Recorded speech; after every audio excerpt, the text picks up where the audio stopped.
They laughed at her, mocked her, and even abandoned her, all because of how she looked. But what no one knew was that the curse began long before she was born, with her mother's unusual craving. Her name was Neka, a woman from the quiet village of Opuluma. When she became pregnant, she developed strange cravings. Ordinary food was never enough, not fruits, not fish, not chicken. Neka wanted something different, something rare.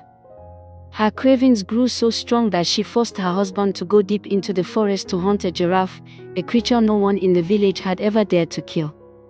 After days of hunting, her husband finally returned with the meat of the giraffe. Neka ate it with satisfaction, believing her hunger was finally cured. But the elders warned, no one eats the neck of the giraffe without consequences. Neka ignored their words. She ate more and more, especially the long, tender neck. Months later, Neka gave birth to a baby girl. She named her Chiamaka, meaning God is beautiful. But as the villagers gathered, gasps filled the air. The child had an unusually long neck, just like the animal her mother had craved. Whispers spread quickly, this is the curse of the giraffe. Instead of joy, Chiamaka's birth brought shame.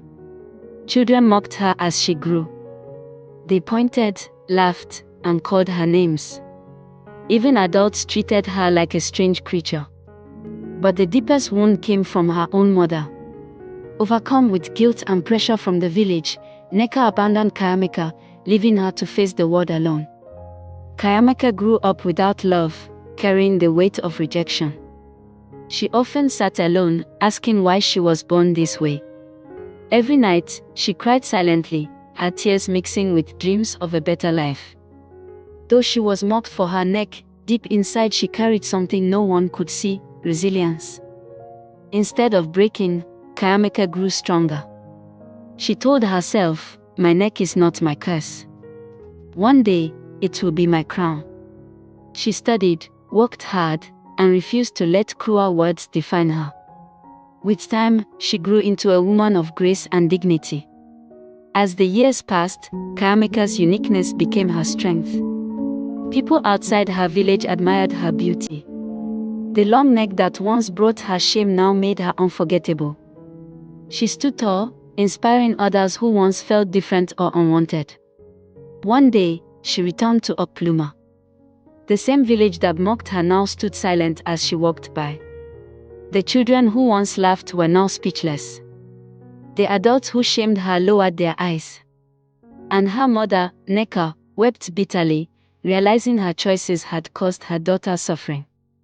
But Chiamaka forgave her. Chiamaka's story teaches us this: never judge someone for being different, because the very thing you mock today may one day inspire the world. And never let guilt or shame blind you to the beauty of life, for every child, no matter how different, is a gift. Her journey reminds us that strength comes not from being like everyone else, but from embracing what makes us unique. If this story touched your heart, please like this video, subscribe to the channel, and share it with someone who needs this message today. And remember, everyone has a story worth telling.